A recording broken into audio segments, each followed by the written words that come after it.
Hi, this is Bowen Cairns, and you're watching coverage of Papa 14. This is the Classics 1 semifinals, and we're about to see the very first game of that semifinals on Gator, a 1969 Bally game with zipper flippers. Check out that blue button right in the middle. It's marked number 2. The player hits that button as Derek Fugate goes right off the button right at the beginning of the ball. It zips off the flippers, as you see here, and it allows the player to just let the ball come to rest right on them. Makes the game, I don't know if I would say more skillful, but certainly a little slower paced. This game has 5 buttons. The blue button in the middle, number 2, will zip the flippers up. The red ones on the left and the right, numbered 1 and 3, will unzip the flippers. And the yellow one, including the number 5 that Derek just got, and then the 4 towards the right that he just hit there, also count as buttons that you must be hit.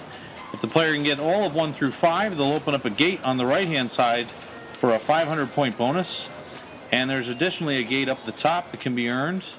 That gate is open now. So what Derek is trying to do, nice save off the right out lane there, is to hit the 2 buttons that are red, or get the ball up into the bumpers at the top and try to push it through that lane that's marked in yellow at the very top of the game. But he has pretty much unlimited time here, and when the flippers are zipped up, the only way the ball can drain is through the out lane. It's going through the bumpers now, back down. There's not a lot of bumper action on this game. And another nice save on the right out lane. One thing that zipper flipper games tend to do is have much longer ball times, as we see Derek continuing to push the ball up into the bumpers. It's actually a pretty good point scoring strategy. For every bumper is worth 10 points, and every hit off of a button is worth 100 points. Even that right there. So there's the number 1. The flippers are unzipped. This is danger territory. And a really nice combo there. Derek hit the 2 to close the flippers up. Hit the 3 to unzip them while also opening the gate, and then reflexed it right into that gate for a 500-point bonus. His beautiful play there as he's in trouble there, and then hits the number 2. Nice graceful shot there. Not sure if it was intentional, but it all counts. And if Derek would get his head out of the way, we might be able to see what he's doing. But he's hit the number 1, which unzips the flipper, and that came out of the right out lane again there. I think that was just the momentum of the ball. He zipped it back up again. And he's got all those buttons tackled again, except for the number 3 on the right. That 3 will unzip the flippers, but it'll also open the gate. As before, he can push the gate open. The gate at the very top is also open, so if he can get it through that top gate, he'll get 500 points right there. There's the 3 touched, and he's going to try to push it through that right gate for 500 points. And very nice there. Bounced in to the upper gate, which is also worth 500 points. We are seeing a really solid ball here out of Derek. He's already at 3,300 points on a game that only measures 4 digits. So you can tell he's already 1/3 of the way there to rolling the game over potentially and getting some nice bounces there. That blue button zips up the flippers again. He's back in the same situation we saw him at the top of the ball. And a really nice backflip there through the gate, number 6. He's only got 1 more to go on the right. What you saw there is Derek shot the number 6, and he's got the 3. He's got the entire set again. So can he get a 3rd completion on 1 ball? That is extremely rare on this game, considering how difficult it is to hold on to the ball when the flippers are not zipped up. He's getting some bumper action here, getting some 10s, looking for 100 there. And we'll see if he can push it through for another 500-point award. This is a long period of time with and a little slap save there, very pretty. Can he get it to go through the right here? In any case, regardless of what happens here, Derek has played an amazingly strong ball 1, and it gets it to get out of the. I thought he had that through there, but he doesn't, and drains the ball. Really amazing play. 4,899 for ball 1. Here's Josh Sharpe, perennial contender at Papa. He is a great classics player, and we'll see how he does with this game. Nice glancing off of that number 2, gets the flippers zipped up at the beginning, and 1 unzips them. So he wants to get that 2 again if possible. Backhands the 6, and through the gate. 500 points there, puts him at 772. He's got a long way to go to catch Derek, but it is possible, certainly. If Derek could do it, we might see Josh do the same thing. He's got the flipper zipped up again, and we'll see if he can get some completions there. Nice save there, but it's down the right. Score just over 1,000. That's actually a good ball, but compared to what we saw from Derek, he's got a long way to go. Phil Birnbaum takes over as player 3, and we'll see how he plays this one out. He hits the number 1 off the top, the number 4 there. He's got a few of the buttons already hit. He's looking for that number 2. There it is to zip up the flippers.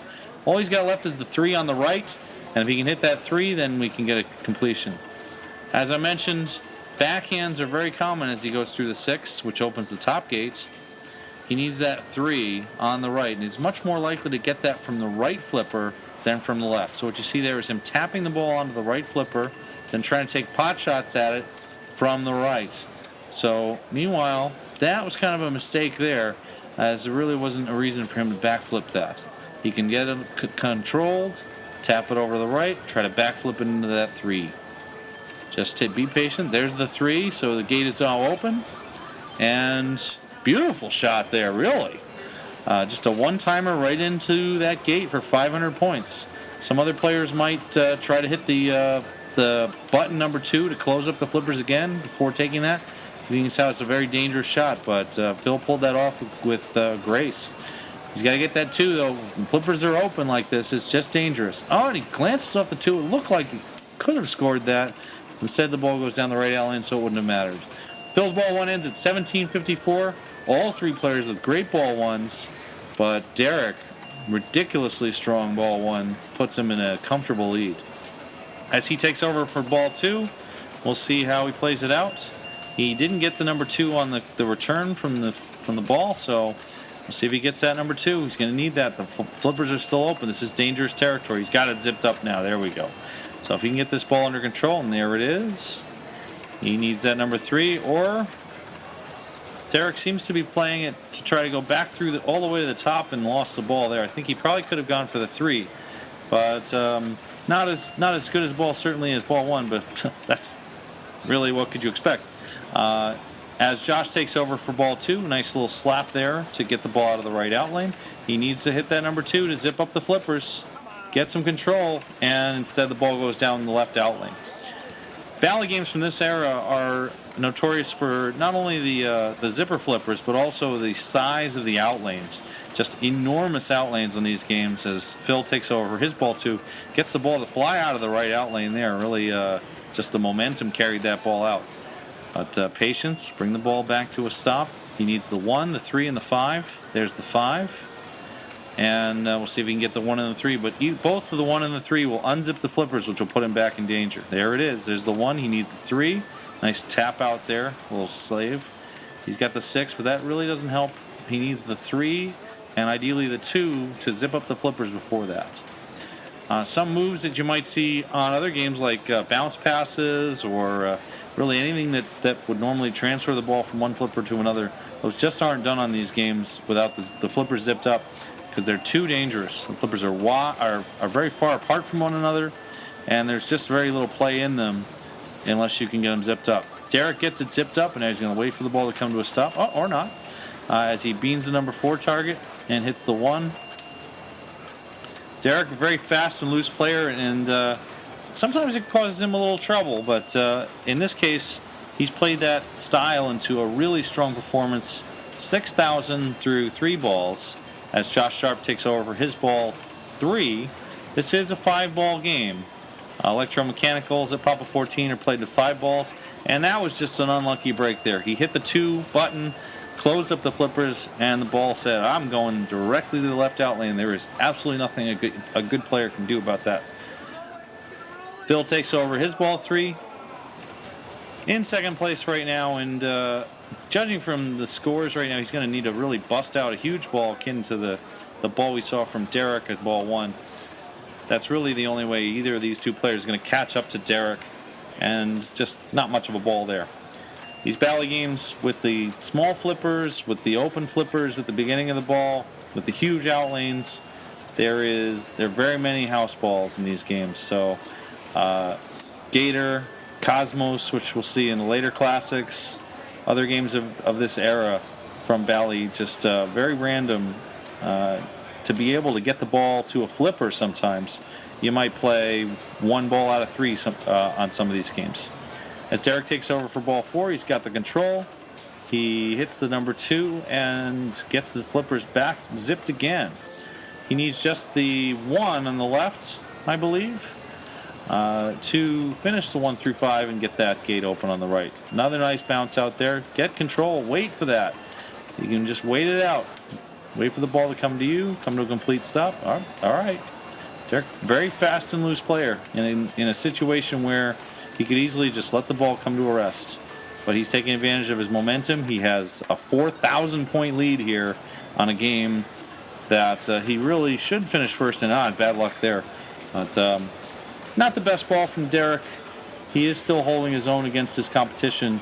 Here's Josh Sharpe's ball 4. He tries to tap it to the center lane there for a 100-point bonus. Didn't quite work out. But he's got the number 1 target, and I'm not sure about that. He apparently was aiming for the 2. Missed the shot into the 4 on the right and drained. Phil Birnbaum takes over for his ball 4, and we'll see if he can get it to the flippers. Ball's kind of careening off the slingshot in that right area there. Bonk, slingshot. That's pretty common on this game. He needs to get those flippers zipped up. Never really got the ball going there. That number 2 button is so important to quality play. And we'll see Derek take over for his final ball. He has a 3,600-point lead right now. And it seems pretty likely that he's going to win this game. But we'll see if he can put up even more points here. As that right area there, target, I don't know what to call it, below the number 3, excuse me, kicks the ball back like a slingshot. It's very frequent to see that bounce that we just saw there. Back and forth, back and forth. And skillful nudging by the player can control that. Oh, there's a beautiful shot by Derek as he backhands the lane for a 500-point bonus. We haven't seen anyone complete that for a while yet, and Derek does it again here. He's now over 8,000, and his lead is extended. There really is almost no catching him at this point. He picks up a number 4 there.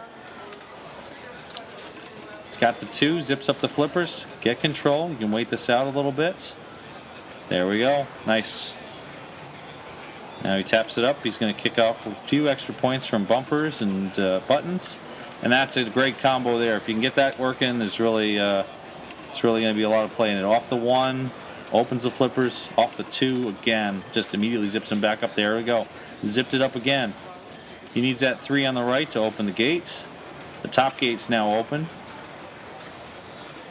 And he's content here to just pick up a little bit of points. The 10s and 100s just pile up. Gate's not open. Nope, gate's not open. Need that 3. There we go. Gate's open now. And, wow, Derek is... Oh! And there's a gate shot.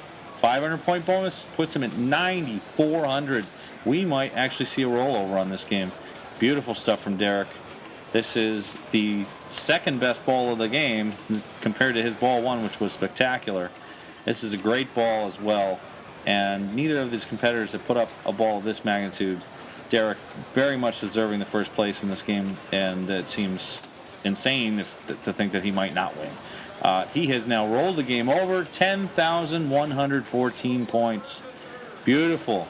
Unfortunately for Josh Sharpe, we did see the rollover, so his 1760 is not good for second place here. It's just third. He picks up 100 there. He's going to need a lot more help than this. Needs to get this flipper zipped up. There we go. And he needs to get his head out of the way. No, it's all right. Get that number 2 there. And I don't know what is happening. Okay. Well, something happened there, and eventually Josh was unhappy, so I guess the ball must have gone down. His game ends at 23-74. That'll put him in third place for this game.